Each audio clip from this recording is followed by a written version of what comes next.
Digamos, recapitulando un poco lo que vimos en la sesión pasada, vimos la parte de criterios generales, todo lo que fue, digamos, el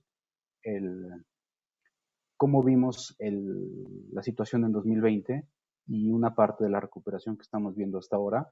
Este, como les decía, eh, eh, el documento de criterios generales tiene básicamente dos partes. Una parte que es una parte muy inmediata, que es el corto plazo, y cómo van a ser los ajustes en la parte fiscal. Y en esta parte, que vamos a hacer en la sesión 4, es una perspectiva más de mediano plazo. Y, y aquí lo que, digamos, la principal preocupación es ver las finanzas públicas desde un horizonte de más allá de 1 o 2 años, ¿no? En realidad es de 5 años.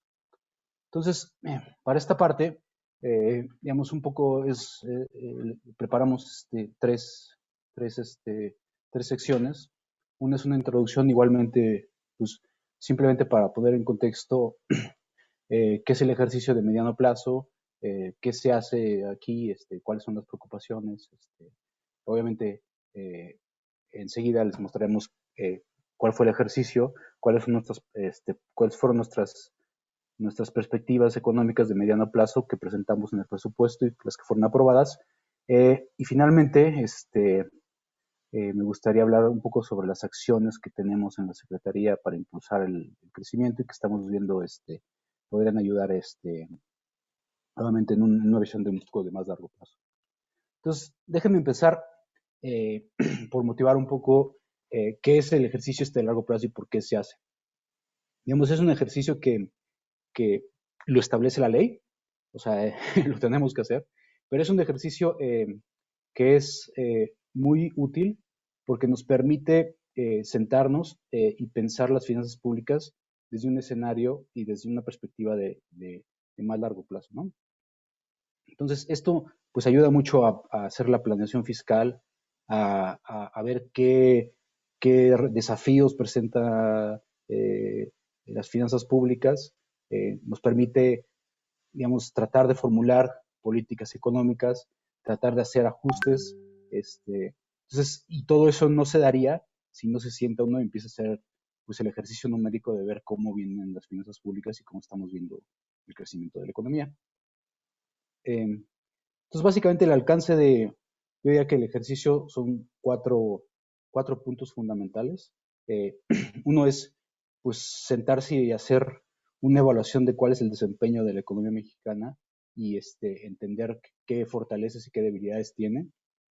La otra es, eh, también muy importante, es en tratar de ver cuáles son las presiones que vienen por el lado del gasto y cuáles serían los ingresos que tenemos. Y eso en un sentido de tratar de entender que las finanzas públicas deben de ser sustentables y deben de ser sostenibles en el largo plazo. Eh, digamos, uno no se puede gastar algo que no tiene y no puede ir más allá del presupuesto porque causaría problemas, pero tampoco puedes gastar de menos porque pues, son recursos ociosos, ¿no? Entonces, es un ejercicio importante para las finanzas públicas desde ese punto de vista. También es un ejercicio que tenía que atender las necesidades de la población. Tenemos que saber eh, qué está necesitando la población. Pues, digamos, lo que la pandemia nos trajo a ver es que quizá necesitaríamos mejorar mucho la provisión de servicios de salud. Eh, digamos, son aspectos que uno se sienta y empieza a ver cuáles deben ser las necesidades y cómo se debería de ajustar el gasto y las políticas que requieren para llegar a cumplir con esas necesidades de la población. Y finalmente, una vez que se tiene todo esto, pues el tema es, bueno, cuánto endeudamiento vamos a tener y si este endeudamiento es sostenible con la perspectiva que se está viendo de la economía mundial, ¿no? México pues no es una isla, entonces muchas veces tiene que salir a pedir prestado en el mercado interno o en el mercado externo y en las condiciones que pida prestado, como lo vimos en la primera sesión, pues es fundamental saber exactamente cuáles son las necesidades de financiamiento. Entonces, digamos, a modo de motivación, quizá me gustaría nada más mostrarles un ejercicio muy simple sobre un análisis de la dinámica de la deuda.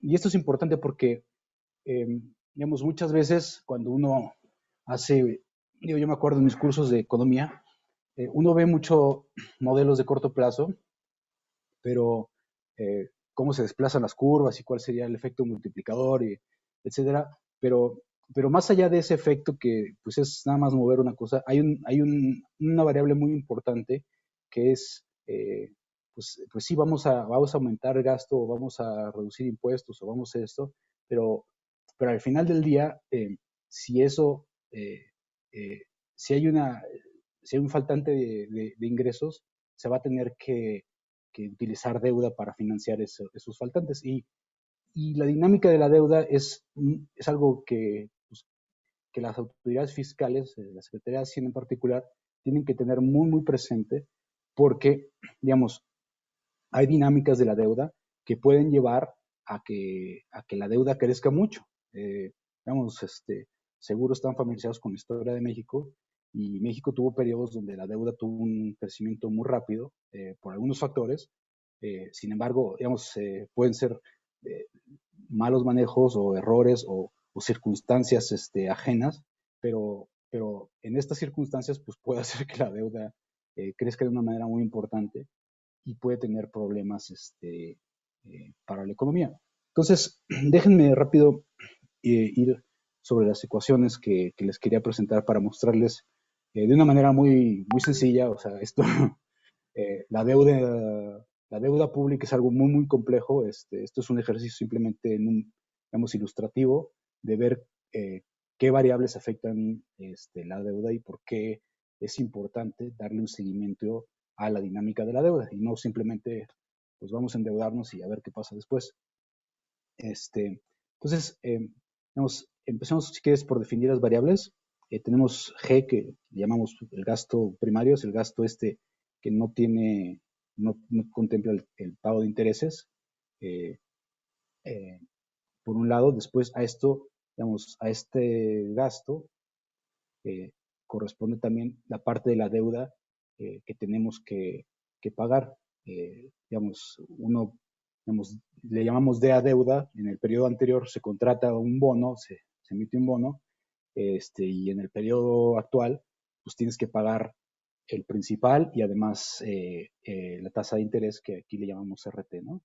Y esto, necesariamente para hacer el balance, debe ser igual a la parte de ingresos presupuestarios que se recaudan en la población con impuestos, derechos, aprovechamientos, etcétera, y más la deuda que se contrate en el año corriente, ¿no? O sea, si por algo me faltan ingresos para gastar, pues puedo ir al mercado y colocar esta deuda, ¿no? Y tiene una cierta dinámica. Entonces, digamos, esta ecuación se puede expresar como D igual a 1 más RT por DT menos 1 menos BP, que aquí BP le llamamos el balance primario. Como les decía, T son los ingresos presupuestarios, G es el gasto primario, o sea, el gasto que no contempla intereses. Y esto a su vez lo podríamos descomponer dividiéndolo por el PIB nominal, que es YT,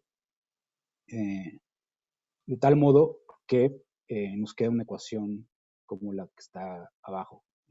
Esta es una ecuación expresada en porcentaje del PIB. Entonces, DT minúscula, digamos, con alguna, aquí simplemente hacemos una definición de qué es teta, que es el crecimiento del PIB nominal. Se puede ver que llegamos a esta expresión, ¿no? Donde, les decía, las letras minúsculas se expresan en porcentajes del PIB. Entonces, y luego, simplemente, si restamos de los dos lados la DT minúscula, podemos llegar a la expresión esta que tenemos aquí abajo, que es delta DT, que es la diferencia en la deuda como porcentaje del PIB. Ahora, digamos, ¿qué vemos y a qué nos lleva esta ecuación y por qué es tan fundamental para la dinámica de la deuda. Pues lo primero que podemos ver es que la deuda es persistente en el sentido de que el crecimiento de la deuda depende del nivel de deuda que traíamos ya arrastrando. Es decir, no nos podemos librar de la deuda que ya traíamos. Entonces, eso le da cierta persistencia a la parte de la deuda, lo cual quiere decir que si la deuda es alta, pues eso se va a multiplicar por un factor que va a hacer que la deuda crezca. Ahora, no es el único factor, tenemos digamos, otros dos factores, y otro que pues es muy importante, como pueden ver, es el diferencial entre la tasa de interés y el crecimiento. Por lo general, esta diferencia es positiva en el sentido de que la tasa de interés es mayor al crecimiento en un año, ¿no? Por ejemplo, aquí, si recuerdan un poco lo que vimos en la parte de la primera sesión, vimos que algunos países avanzados estaban teniendo tasas muy bajas, o sea, cercanas a cero. Entonces, eso quiere decir que para algunos países avanzados, esta diferencia es en realidad negativa. Entonces, eso les ayuda en la dinámica de su deuda. Como decía, no es el único factor, pero que esta diferencia sea negativa ayuda a que la dinámica de la deuda aumente. De tal modo que aún si el siguiente factor, que es el balance primario, es positivo, o sea, tienes un déficit primario, es decir, el balance es que, o sea, que el gasto es mayor a los impuestos, es decir, este factor se volvería positivo, aun si esto es muy grande, hace que la dinámica de la deuda se aplane un poco, no sea tan rápido, ¿no? En cambio, para algunos países, economías emergentes y algunos países en desarrollo, este factor es alto porque pues, las tasas a las que están financiando su deuda son altas y su crecimiento pues no es significativamente tan alto, ¿no? Entonces, eso hace que esta dinámica, si se recurre a muchos déficits primarios, puede crecer de una forma muy rápida y exponencial, ¿no? Y de tal manera que este crecimiento en la deuda puede, puede debilitar las finanzas y puede estar en un problema de sustentabilidad, ¿no? De sostenibilidad de la deuda. Entonces, cuando eso ha pasado, lo que generalmente sucede es que los mercados dejan de confiar en un país así y pues le dejan de prestar. Y esto, digamos, es de esas cosas que se exacerban en sí mismas porque pues cuando tú empiezas a tener mucha deuda, la suspicacia que sale es que quizá tu deuda se empieza a volver insostenible. Entonces, crecer mucho el nivel de la deuda lo que hace es que te expones a, a este tipo de choques, a que tu deuda se vuelva, agarra un crecimiento y una dinámica muy rápida. Ahora, ¿qué factores pesan aquí para esta dinámica, ¿no? ¿O qué podría afectar? Pues obviamente si las tasas de interés empiezan a tener una subida muy rápida o una subida inesperada, no en el periodo actual, sino en periodos sucesivos, pues esta deuda, que en un principio podría ser sostenible, se puede volver insostenible. O sea, noten que si RT aumenta muy rápido en relación a teta T, o sea, esta deuda que en un inicio puede ser relativamente creciente o incluso decreciente según otros factores, pues puede volverse creciente muy rápido. Entonces, en ese sentido, siempre digamos, las finanzas públicas y los ministerios de finanzas y la Secretaría de Hacienda tenemos que ser muy cuidadosos de estas dinámicas y tratar de mantener vigilado esto. Ahora, un comentario aquí rápido es que esto, les decía, es una simplificación. Obviamente México tiene una deuda en distintos plazos, en distintas monedas. Entonces, esta dinámica se puede hacer ejercicios, si quieren, pueden buscar ahí los documentos del fondo, se puede incorporar la dinámica del tipo de cambio. ¿Por qué lo digo? Porque, como ustedes sabrán, y como les decía en la sesión pasada, el hecho de que, de que una parte de nuestra deuda, por ahí del 30%, esté en moneda extranjera, en, hace que solamente el hecho de una depreciación o digamos, unos ajustes en el tipo de cambio pueden hacer que esta deuda aumente sin necesidad de que necesariamente que aumente la emisión de la deuda, sino simplemente por un efecto de evaluación. Y también otra cosa que es importante destacar, y ya para finalizar con esto, es que los gobiernos pueden usar el balance primario para estabilizar la deuda. O sea, si se fijan aquí, no siempre tiene que ser el caso que este sea positivo o este sea negativo. ¿Qué quiero decir?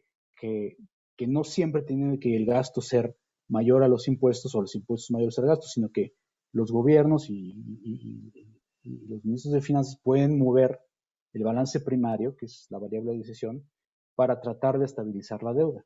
Si ven que la deuda está creciendo muy rápido, pues lo que van a hacer es que van a tratar de aumentar los impuestos y bajar el gasto, o una combinación de las dos, de tal manera que este factor empiece a disminuir y empiece a pesar, empiece a disminuir la dinámica de la deuda. Ahora, va a haber situaciones donde los gobiernos quieran aumentar el nivel de deuda porque de alguna manera quieren aumentar el gasto o tienen algunas necesidades, y entonces este factor pues va a ser negativo, que multiplicado por este negativo nos va a dar un crecimiento positivo en la deuda. Y finalmente podemos, digamos, hay gente que le gusta hacer este cálculo de cuál es el nivel de déficit de balance primario que hace que la deuda se estabilice. Y se define, digamos, de esta manera, ¿no? Se hace cero y simplemente se hace un despeje y una interpolación hacia adelante para ver cuál sería este nivel, ¿no? Y les digo, esta es una forma de hacer política de deuda y de estabilización. Entonces, déjenme pasar rápido a mostrarles algunos datos sobre la vulnerabilidad y los posibles choques que se podrían, los posibles choques cómo se toma más bien esta dinámica de deuda. Entonces, en la gráfica de la izquierda, como pueden ver ustedes, son las proyecciones de la deuda de varios países. Entre ellos, pues está México, son proyecciones del Fondo Monetario.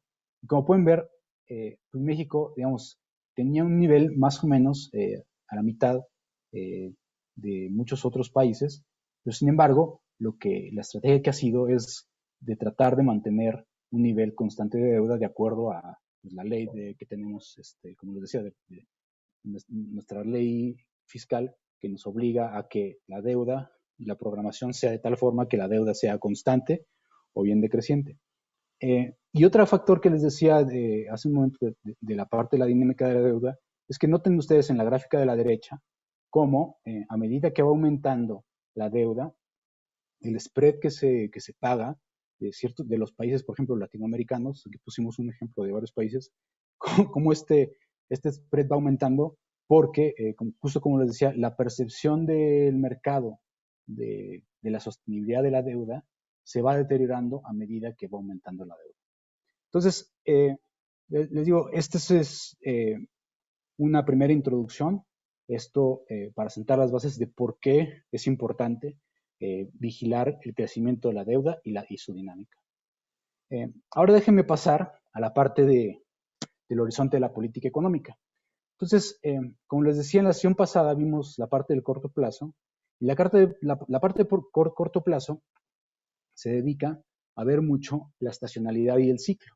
Y dentro de ese ciclo, digamos, la Secretaría de Hacienda y la política fiscal se dedica a tratar de suavizar a la medida de lo posible ese ciclo y hacer menos volátil la actividad económica y sobre todo que las finanzas públicas se mantengan estables.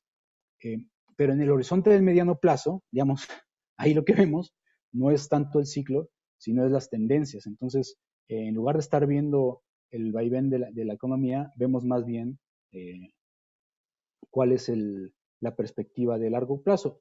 Y esta perspectiva pues no responde a cambios en el ciclo, sino responde a cosas que generalmente se mueven muy, muy despacio y cosas que no es tan fácil cambiar de un año a otro. O sea, que se requiere digamos, una gran colaboración de muchas personas, el sector privado, obviamente el gobierno, la población, para hacer realmente cambios que impacten en el, en el crecimiento y en el marco de mediano y largo plazo. Entonces, en este sentido, pues una de las, digamos, de las formas que usamos para tratar de entender y proyectar el mediano plazo es esta función de producción. Digamos, estos términos teóricos, estos son todos los elementos que deben contener en la función de producción que determina el nivel de PIB potencial o PIB de largo plazo, de estado estacionario, como le quieran llamar.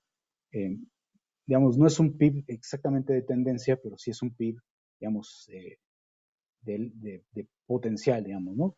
Digamos, hay gente que hace ajustes de curvas y tendencias, pero, digamos, esta es una forma más, un poco más elaborada de cómo entender el PIB potencial. Entonces, digamos, hay varios elementos, como ustedes saben, pues ahí está los factores de la producción, capital, trabajo, tenemos energía, tenemos la parte tecnológica que incide sobre el crecimiento, dependiendo de la forma funcional que ustedes escojan, y la forma de multiplicación de la tecnología, pero pues básicamente podemos ilustrarlo con una función de producción tipo Cobb-Douglas. Eh, y bueno, algo que es importante que me gustaría destacar es que esta función de producción no siempre actúa en un vacío institucional, ni en un vacío, ni en un contexto, digamos, de país o histórico, ¿no? Sino que todo este contexto importa mucho. Y, por ejemplo, para el caso de México, pues tenemos que considerar pues, las condiciones territoriales, cómo está su sistema financiero, su capacidad fiscal de recaudatoria y pues, el Estado de Derecho y el entorno institucional que permiten a todos los agentes económicos tomar las decisiones y lograr la producción y las asignaciones que, que, que desean, ¿no? Y en ese sentido, nosotros hicimos un ejercicio, otra vez, es más compleja la realidad, pero quisimos hacer un ejercicio, digamos, muy simplista para ver cuál fue el efecto en el PIB potencial de la pandemia, ¿no? Y encontramos que podemos usar, digamos, algunas variables y unas formas funcionales muy sencillas para poder ilustrar qué le pudo haber pasado al PIB potencial. Digamos, o sea, tienen que tener en cuenta que esta variable PIB potencial no es observable, o sea, no es como el PIB real o como la inflación que alguien puede hacer una encuesta y medirlo de cierta manera, ¿no? Esto es una medida que muchos economistas pues tienen su medida y tienen su forma de hacerlo y podemos estar de acuerdo o en desacuerdo sobre las medidas. Pero lo que les queríamos mostrar es que con una función de producción tipo Cobb-Douglas así muy sencilla, donde tenemos el capital, la tecnología y el trabajo, podemos ilustrar eh, lo que ha pasado y lo que pasó con todo esto de la pandemia, ¿no? Entonces, déjenme les explico cómo hicimos esta estimación. Pues tomamos pues, el PIB, tomamos K, que es el acervo de capital, esto tal cual de INEGI, obviamente le quitamos la inversión residencial porque ustedes saben que pues, la inversión residencial en realidad es una casa, es un departamento y no está agregando nada a la producción, sino que simplemente pues, la gente vive ahí y no necesariamente, digamos, puede ser que una persona esté en su casa, abran su casa y pongan ahí una tienda de abarrotes o tengan otras cosas, pero digamos, generalmente lo que se hace es que se quita la inversión residencial porque esta no está generando en realidad, no se puede producir con esa inversión, ¿no? Sino que simplemente es una construcción donde la gente habita. Entonces, tomamos, les digo, el acervo de capital sin inversión residencial, tomamos, la productividad de factores es un residual, tomamos la población en edad de trabajar, esto tomamos tal cual de INEGI y proyecciones de CONAPO hacia adelante. Estimamos una tasa de participación laboral hacia adelante, igual eso también es un dato, y calculamos la NAIRU. Ahora, aquí, ¿por qué hacemos esto, no? La idea aquí es decir, bueno, el factor trabajo pues sí depende de la población. Entre más población tengas, va a haber más oferta, pero esa oferta, digamos, no necesariamente implica que van a querer participar. Entonces, a esa población hay que multiplicarla por la tasa de participación laboral, que les decía, pues en México es 60%, quiere decir que no todos están dispuestos o quieren entrar al mercado laboral. Entonces, aunque nazcan más personas, pues esas personas no necesariamente van a querer participar y entrar a la economía, ¿no? Por el lado formal, digamos. Y a eso, a su vez, pues no solamente basta con que haya más población y que quiera participar, sino que depende de ciertas condiciones del mercado laboral. Entonces, la NAIRU generalmente por sus siglas en inglés es Non-Accelerating Inflation Rate, Non-Accelerating Rate of Unemployment Rate, o sea, que quiere decir que es la tasa a la cual no se acelera la inflación, o una tasa de desempleo, de equilibrio, desempleo estructural. Es decir, esta tasa es una tasa que se observa en la economía y que no depende nada del ciclo, sino que es una tasa de desempleo estructural, que o sea, es un desempleo, digamos, friccional con el cual no podemos deshacernos de él aunque queramos. ¿Y por qué lo multiplicamos por uno menos esto? Porque quiere decir que aunque esa población quiera participar, esté ahí, pues no va a poder encontrar el trabajo. Algunos de ellos no van a poder encontrar trabajo. Entonces, esa versión de L la metemos en la función de producción y pues nos da un nivel de PIB potencial. Obviamente, todo esto proyectado hacia adelante nos puede dar un pronóstico. Y aquí, digamos, lo interesante es que podemos descomponer el crecimiento de cada una de estas variables en sus partes. Y es justamente lo que hicimos en la gráfica del lado izquierdo. Digamos, como pueden ver, digamos, lo descompusimos también hacia atrás y hicimos el pronóstico hacia adelante.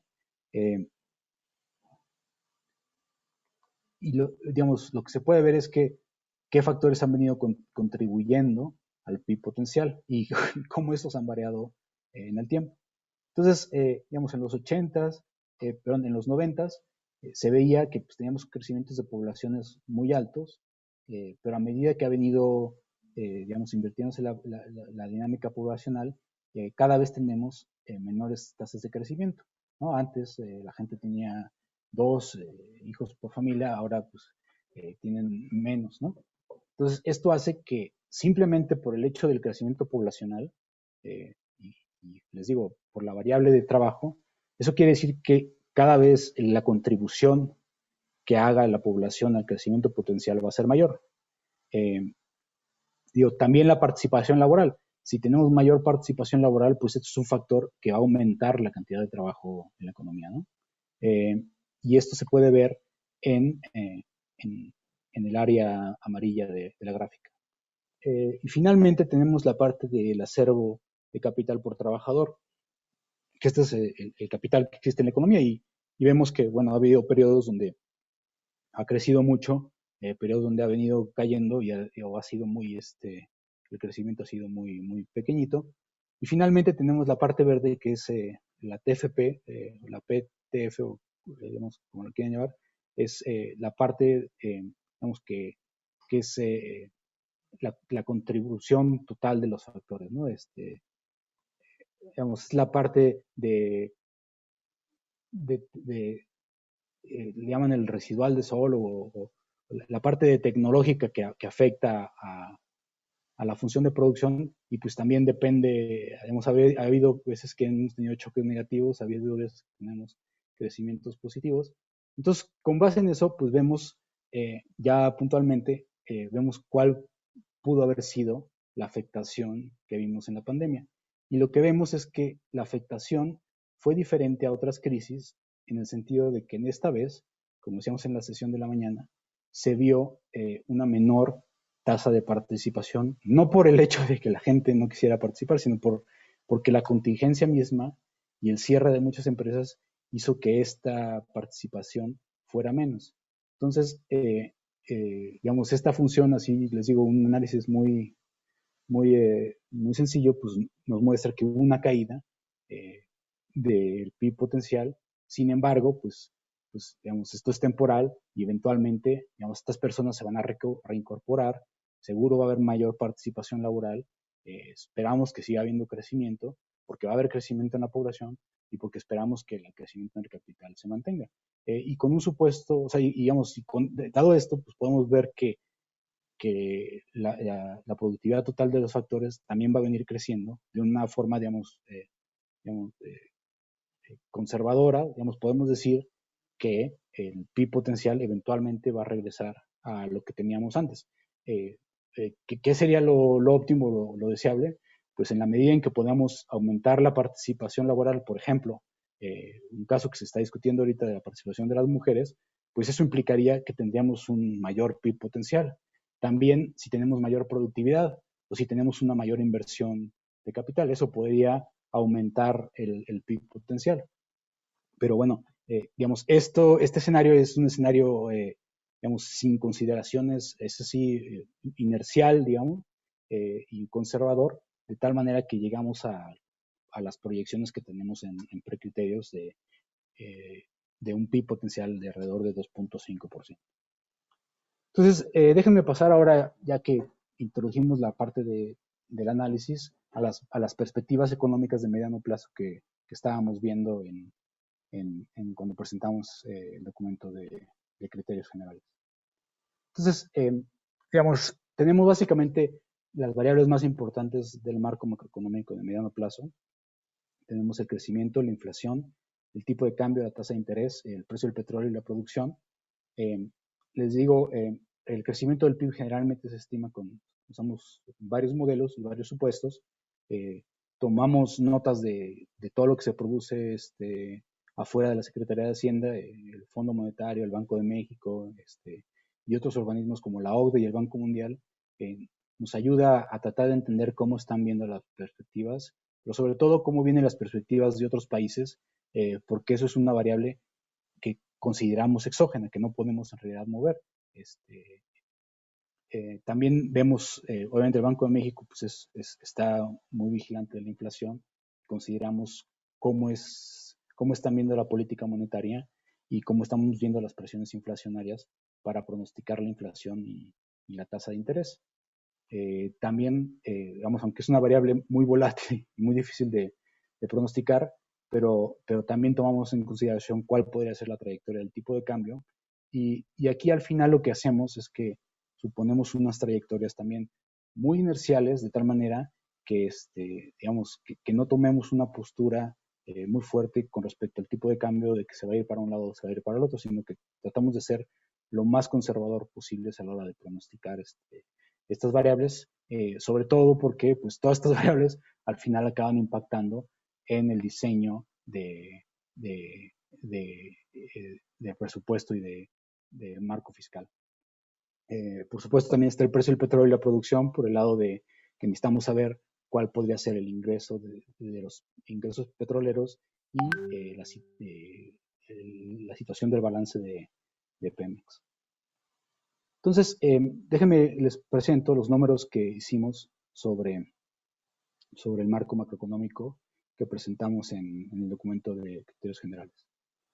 Como les decía, teníamos un crecimiento puntual de 8% y para 2021 un rebote de 4.6 y luego, digamos, este crecimiento, como les decía, tendía a un crecimiento inercial donde llegamos otra vez a recuperar el ritmo de crecimiento de la economía del PIB potencial, ¿no? O sea, estábamos creciendo otra vez a lo que te da la economía. Cuando presentamos este escenario, digamos, habíamos visto ya algunos datos de 2020, pero todavía no teníamos muy bien contemplado cuál podría ser el efecto de las vacunas. De hecho, este 4.6, al cual, por cierto, pues ya muchos analistas están convergiendo y y están tratando de llegar a este número como perspectiva. Nosotros lo habíamos pensado como un crecimiento simplemente de rebote, y ahorita les explico bien qué componentes tiene. Pero lo importante aquí es que no habíamos metido dos factores que van a ser muy importantes a la hora de que revisemos estos números. El primer factor es la evolución del programa de vacunación, que va a tener un efecto muy importante sobre, digamos, el programa de vacunación de México y de otros países, que va a tener un efecto importante sobre el crecimiento en 2021. Ese es un factor que va a ser, que probablemente nos lleve a revisar este número hacia arriba. Y el otro factor es que tenemos a nuestro principal socio comercial con unos apoyos fiscales muy agresivos. Y pues el crecimiento que se espera en Estados Unidos en 2021, en 2022, ha sido revisado significativamente. Entonces, esos dos factores seguramente van a pesar para que en la próxima revisión que hagamos de estos datos haga que revisemos estos dos crecimientos, sobre todo 2021 y 2022 hacia arriba, por estos dos factores. Ahora, déjenme les digo rápidamente por qué creemos que se debería de revisar por lo menos, digamos, por lo menos en 5% a 2021. Digamos, como ustedes saben, hubo un rebote de la economía en el segundo y en el tercero y cuarto trimestre de 2021. Entonces, digamos, en términos de PIB con ajuste estacional, antes de la pandemia estaba el PIB alrededor de 18 billones de pesos de 2013.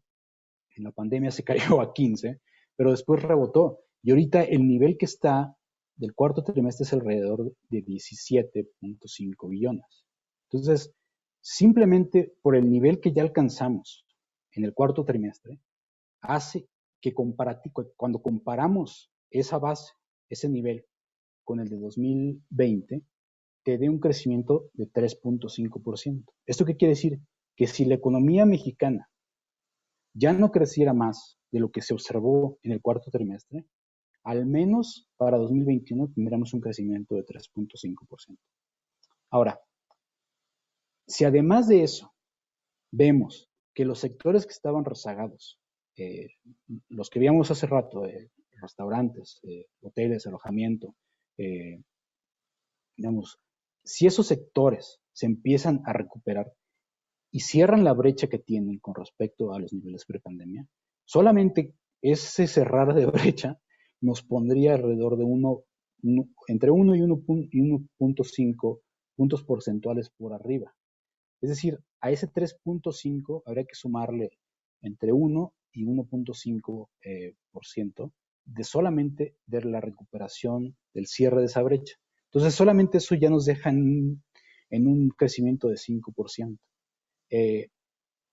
Digamos, pues es una perspectiva, no sabemos, pero uno esperaría que los demás sectores, por ejemplo, manufacturas y otros sectores como minería, que probablemente tengan un mayor crecimiento debido a la demanda de Estados Unidos y al efecto de los precios de las materias primas, podría ser que la economía creciera un poco más del 5%, ¿no? Bueno, ¿qué tanto? Pues esa es la cosa que estamos todavía tratando de revisar los números y tratar de entender qué tanto podría crecer. Y el impulso fiscal de Estados Unidos, si ustedes ven los programas el programa de impulso fiscal, sobre todo el último programa, que fue de alrededor de 1.9 billones de dólares, este programa se va a estar distribuyendo, digamos, en su mayoría en 2021, pero va a haber una parte que todavía muerda en 2022. Si mal no recuerdo, es alrededor del 60% del gasto del plan de Estados Unidos se va a gastar en 2021 y la otra parte se va a gastar en 2022. Entonces, estos dos factores pueden ayudar a que crezca. Ahora, hay un factor adicional que tenemos que considerar que podría, digamos, hacer que no creciéramos tanto o que el crecimiento sea muy desigual.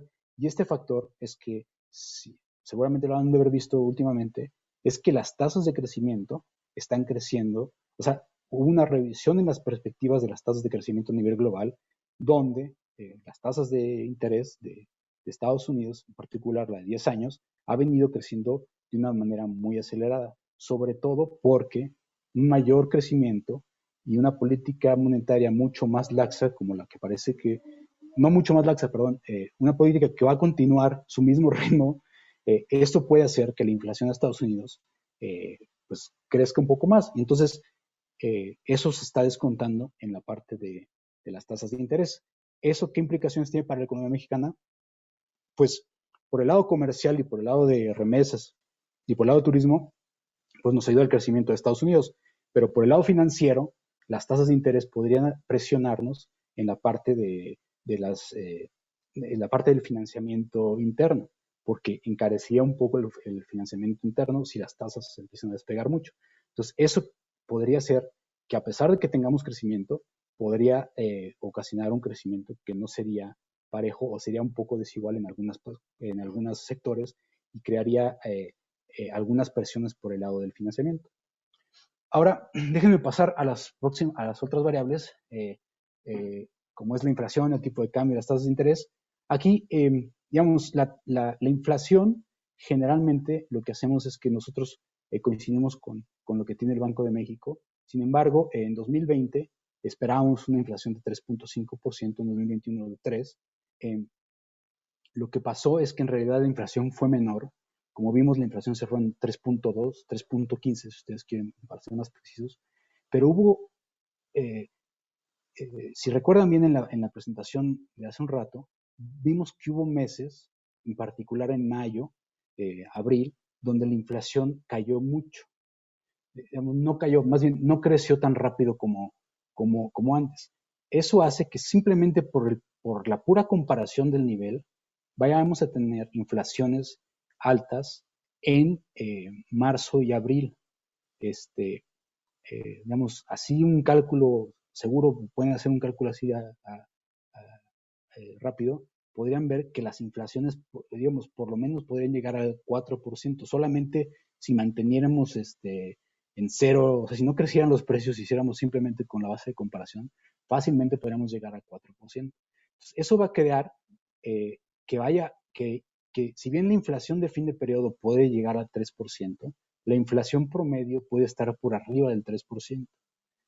Nosotros esperamos que la inflación promedio quizá va a ser más alta, pero eventualmente esa inflación va a tener que converger a la meta de inflación que tiene Banco de México.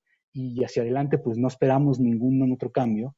Entonces, pues creemos que esa meta se va a mantener, digamos, en esta visión de escenario inercial. Por el lado del tipo de cambio, les digo, cuando hicimos las proyecciones, veíamos una volatilidad muy alta del tipo de cambio. Esa volatilidad se fue disminuyendo de una manera muy acelerada y muy marcada. Ahorita quizá otra vez empieza a aumentar por esto que les decía de las tasas de interés de Estados Unidos, pero no vemos un tipo de cambio tan alto. Entonces, lo más seguro es que tengamos que revisar esas estimaciones a la baja. Todavía no sabemos bien cuánto estamos viendo, cómo vienen los nuevos datos, pero bueno, esa es la información que teníamos en su momento. Por el lado de las tasas de interés, nosotros esperábamos en 2020 que el Banco de México recortara hasta 4%, en realidad acabó recortando hasta 2.25%, sobre todo porque en el mes de noviembre y diciembre hicieron una pausa que, digamos, con base nosotros creíamos que la inflación y que había quizá más espacio para recortarla antes, entonces estábamos esperando que Banco de México recortara 4%, digamos, al final acabó recortándolo en este año, en la sesión pasada de febrero, y lo que esperábamos en su momento era que Banco de México se quedara alrededor de 4%. Como ustedes saben, pues hay una decisión del Banco de México pronto, entonces vamos a ver cómo reacciona Banco de México, si va a recortar o no va a recortar. Hay mucha especulación sobre si sí o si no, pero bueno, vamos a ver cómo evolucionan esto, pero lo que creemos es que, digamos, estas proyecciones, digamos, en el caso de que Banco de México se quedara en 4%, creemos que estas proyecciones están más o menos en línea con lo que se podría esperar. pero digamos, hay que seguir monitoreándolos. Quizás si las tasas en Estados Unidos empiezan a crecer más rápido de lo esperado y la Reserva Federal empieza a ajustar tasas, aunque ha dicho que no, digamos, podríamos considerar otra trayectoria de tasa de interés. Finalmente, el precio del petróleo y la plataforma de producción, pues como ustedes saben, es una variable que en 2020 estuvo muy volátil y ahorita, pues otra vez, ¿no? Lo que sí podemos anticipar ya, de facto, es que los niveles que estamos viendo de recuperación de los precios del petróleo, pues son superiores a esto que traíamos. Seguro, digamos, ahorita ya ha llegado a 60, aquí traíamos el precio promedio, pero probablemente tengamos que revisar esto, que revisar un poco de esto a la baja. Al igual, la plataforma de producción, pues tenemos que ver cómo viene Pemex en su producción y tratar de adecuar el plan de Pemex hacia adelante a nuestro marco macroeconómico. Digamos, eso generalmente se hace las revisiones y se toma las proyecciones que nos da CENER y Pemex. Ahora déjenme hablarles sobre los requerimientos del sector público y más o menos el plan que teníamos cuando presentamos el presupuesto. Decía, el presupuesto aprobado en 2019, esperábamos, nadie anticipaba la pandemia, pero esperábamos, por lo lado de la deuda y de los requerimientos financieros, esperábamos que estuvieran alrededor de 2.6%. Pero cuando vino la pandemia, pues obviamente todas estas variables se vieron afectadas y lo que tuvimos que hacer es hacer una revisión del paquete económico en 2020. Y cuando hicimos la revisión del paquete, pues, pues les digo, era todavía muy prematuro, pero esperábamos algo mucho peor de lo que en realidad fue desde el punto de vista de las finanzas públicas. Al final acabamos observando en 2020 unos requerimientos financieros mucho menores.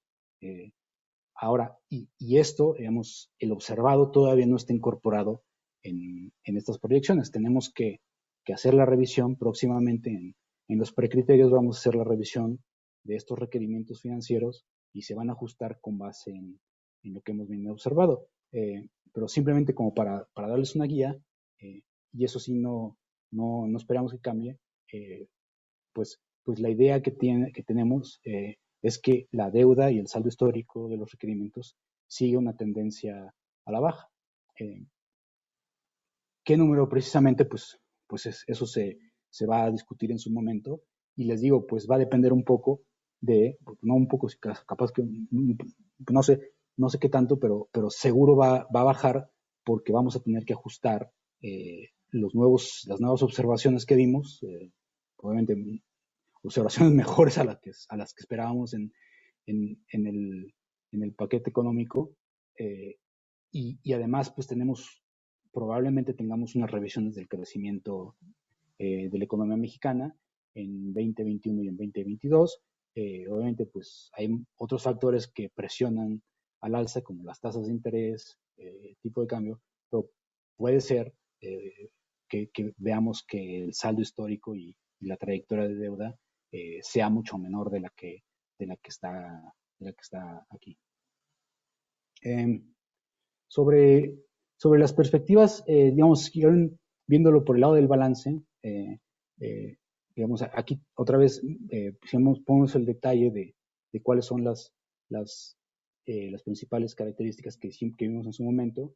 Digamos, la parte de los RFCPs, como ya dijimos, esto es congruente con la política de endeudamiento, de no tomar endeudamiento adicional y nos permite cumplir con nuestras metas de mediano plazo. Por el lado del gasto, creo que está apuntando la derecha mal, vamos a ver aumentos en los ingresos tributarios por medidas permanentes de la eficiencia recaudatoria. O sea, se han hecho esfuerzos importantes para tratar de aumentar la recaudación y también, pues, obviamente, pues, la recuperación de los precios del petróleo y la producción de la plataforma de Pemex va a ayudarnos a mantener los ingresos y aumentarlos, digamos, en el margen, ¿no?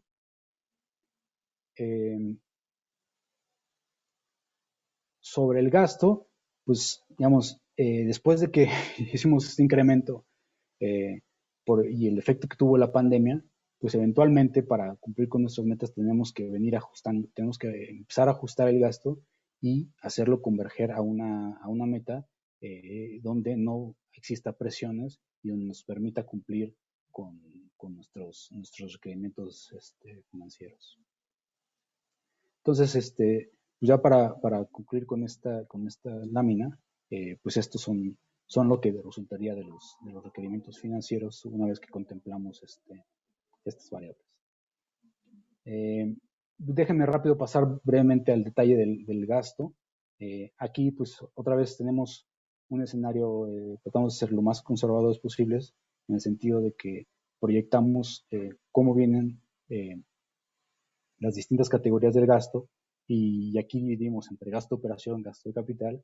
Como pueden ver, bueno, una parte importante que creemos que hay que apostar es en la parte del gasto de capital, de inversión física. Ahí vemos un crecimiento importante en el lado 2021-2022 con respecto a lo que traíamos, pero eventualmente pues ese crecimiento, digamos, en ausencia de una reforma fiscal o de alguna otra cosa adicional que se agregue al programa, pues veríamos que esto se mantendría más o menos en esos niveles. Finalmente, pues déjenme pasar a la parte de, déjenme ver cómo voy de tiempo, déjenme pasar a la parte de acciones para impulsar el crecimiento. Y aquí yo creo que seguro han de haber visto y lo ha de haber dicho el subsecretario, el secretario, tenemos algunas acciones que queremos estar impulsando desde la Secretaría, de la Secretaría en coordinación a otras dependencias para impulsar el crecimiento, ¿no? Básicamente son 5 estrategias, una estrategia de inversión pública y privada, tenemos inclusión y profundización del sistema financiero, aumentar la capacidad de recaudación del Estado, inclusión laboral y productividad, y competencia y competitividad. Como les decía, pues todas estas son acciones que podrían impulsar el crecimiento y podrían hacer que estas proyecciones que yo les enseñé al inicio, puede ser que si se lograran todas estas metas, podría ser que impulsaran el crecimiento potencial de la economía. Entonces, déjenme ir muy rápido sobre las acciones. Pues primero son una serie de proyectos de inversión que ya tiene el gobierno, que son los proyectos claves: el aeropuerto Felipe Ángeles, las refinerías, el Tren Maya y el tren de Toluca, el corredor transísmico y otras inversiones que tiene el sector privado para impulsar el crecimiento. Digamos, esto es muy importante porque como ya les mostraba, pues esta inversión es la que ha venido rezagada y que necesita un impulso adicional para incrementar el crecimiento. Luego está toda la parte de inclusión y profundización del sistema financiero. Aquí, pues básicamente hay cuatro digamos, factores que creemos que podemos estar afectando. Uno es la mejora del acceso y las condiciones para la población, es darle más acceso a la población e incorporarlos al sistema financiero, es decir, bancarizar a esta gente.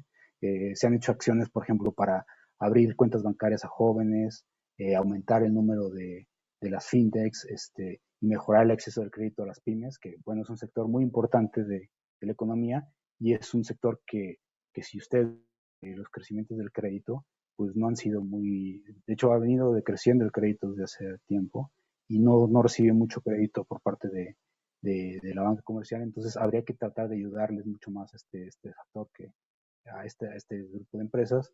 También tenemos el uso de herramientas digitales, todo esto de las transferencias sociales, el CODI, la conectividad, la profundización del sector, sobre todo viene aquí por el lado de flexibilizar las IFORES, las reformas al sistema de pensiones,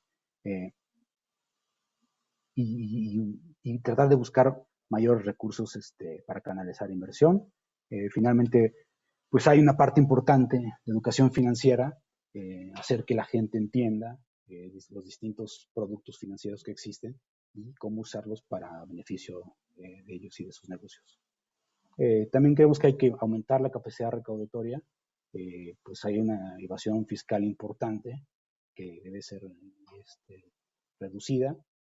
Tenemos unos ingresos bajos con respecto al plano de la ODE, pues es alrededor de 13% y la ODE está por ahí de 15%. Entonces, aumentar la capacidad recaudatoria nos ayuda, como ya decía en un inicio, a hacer que nuestra deuda pues se mantenga creíble y sostenible y que se puedan aumentar el gasto sin causar disturbios por el lado de la deuda.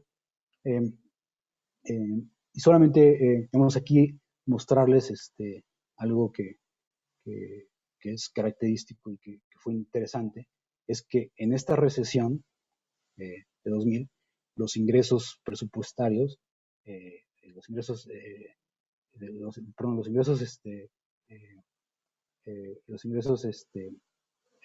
fiscales no cayeron tanto como en otras recesiones, simplemente pues, se hizo un esfuerzo muy importante por el lado de la fiscalización y de crear, digamos, de quitar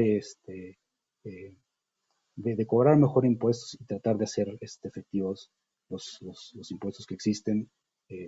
Hicieron impuestos a la parte de economía digital, se reforzaron, digamos, se endurecieron los castigos y eso hizo que no cayeran tanto los impuestos como en otras recesiones. Luego tenemos la parte de inclusión laboral.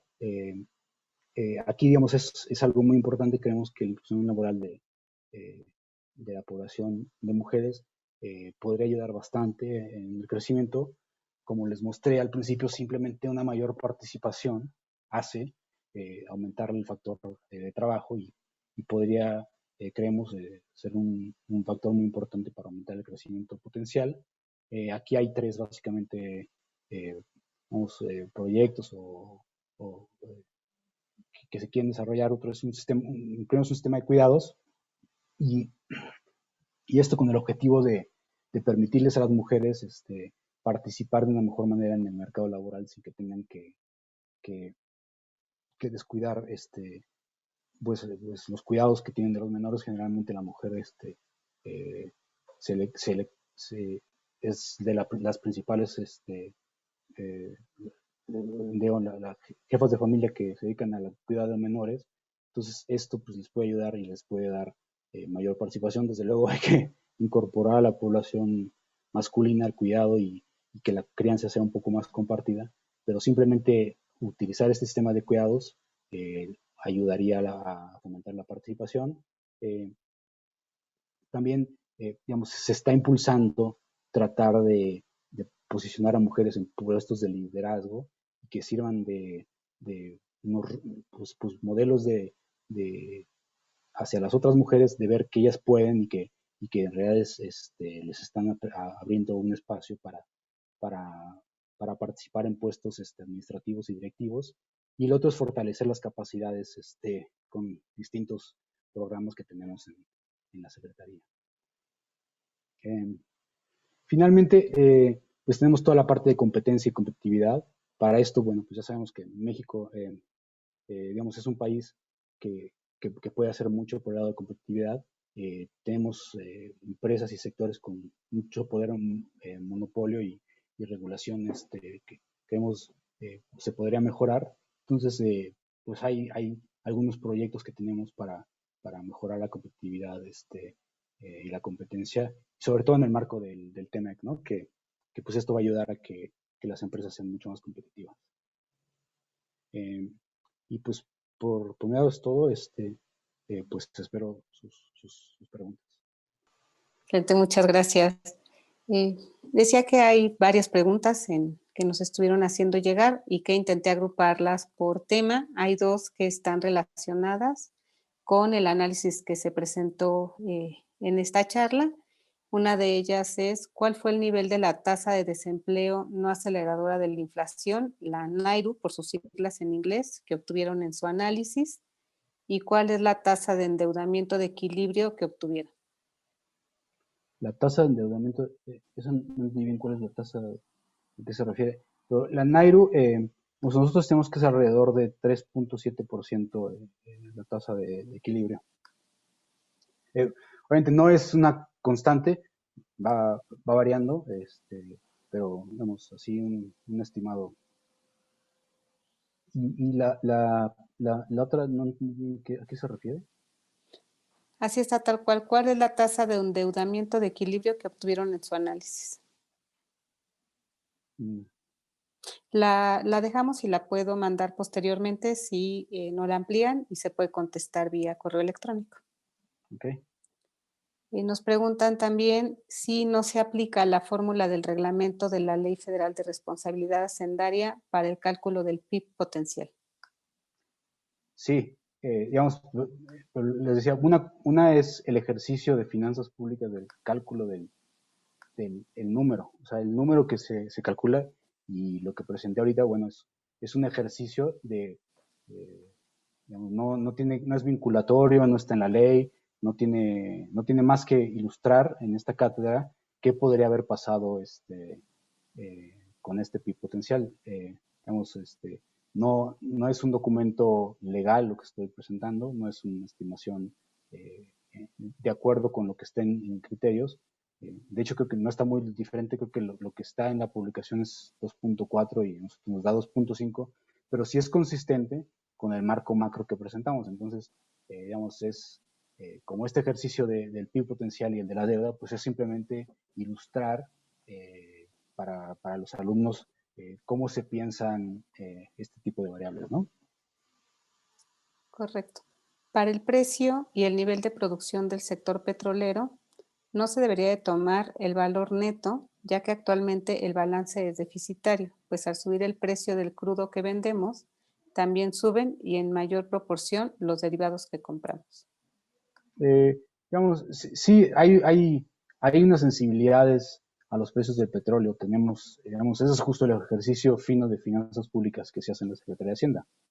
Una vez que tenemos los precios y tenemos la producción, pues vemos y digamos todo el esquema de lo que estamos previendo, pues se ajustan las proyecciones, ¿no? Digamos, pero digamos, es correcto, o sea, los precios del petróleo pues sí nos benefician por un lado, pero también por otro lado nos disminuyen, pues sí. Tengo todavía 5 o 6 preguntas. ¿Disponemos todavía de tiempo para contestarlas? Sí, claro. A nivel mundial se ha venido presentando una tercera ola de contagios, lo que ha llevado a restricciones de movilidad y de actividad económica. Para el caso de México, ¿se tiene considerado ese posible escenario? De ser así, ¿cómo afectará el pronóstico del PIB potencial y el saldo histórico de los requerimientos financieros? Eh, digamos, la parte de la pandemia y los cierres que vimos, no creemos que va a afectar el PIB potencial. Digamos, nosotros lo que hemos visto es que podría afectar en alguna medida el primer trimestre de 2021. Eh, los indicadores que salieron últimamente oportunos del INEGI sugieren que puede haber una disminución en el crecimiento mensual del IGAE en enero y quizá también en febrero. Pero la verdad es que estos indicadores están mucho menores, o sea, no esperamos que sea una caída tan fuerte, digamos, puede ser que afecte por el lado de básicamente dos cosas, que vimos un cierre de actividades y además vimos todo el tema del gas y la interrupción de, de las plantas estas de autos que no pudieron importar microchips y otros aparatos electrónicos. Eso podría afectar, sin embargo, bueno, pues todo esto es una cuestión temporal, o sea, eventualmente todo eso se va a restablecer. Como les decía, pues vemos que si se cumple a medida que se vaya mejorando la parte de vacunación, pues vamos a ver que la economía se está restableciendo y hay muchos sectores que todavía tienen un rezago importante y simplemente con cerrar esas brechas, pues podemos tener un crecimiento como el que esperamos o quizá mayor. Muchas gracias. ¿Es viable la aplicación de una reforma fiscal progresiva, tanto para el ingreso como para el gasto, versus el uso de la deuda?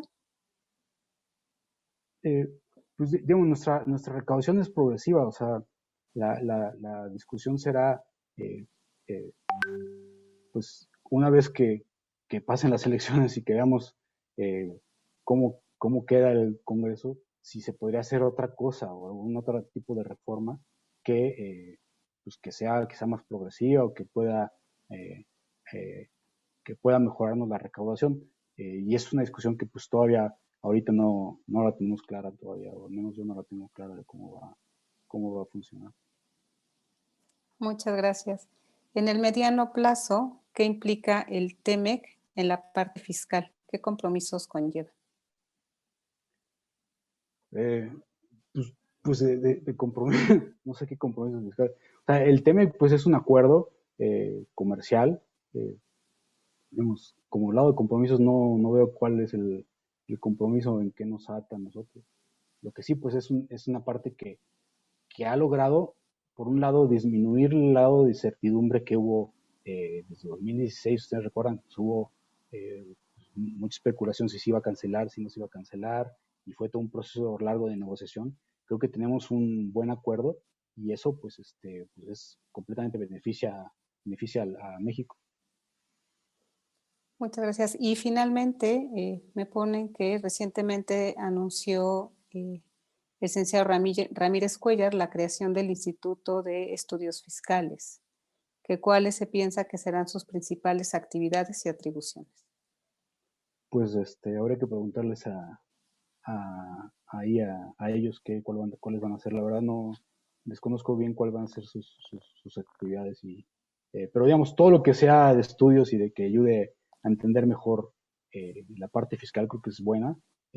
Como ustedes, como traté de reflejar un poco en la presentación, la parte de las finanzas públicas es un tema muy complejo.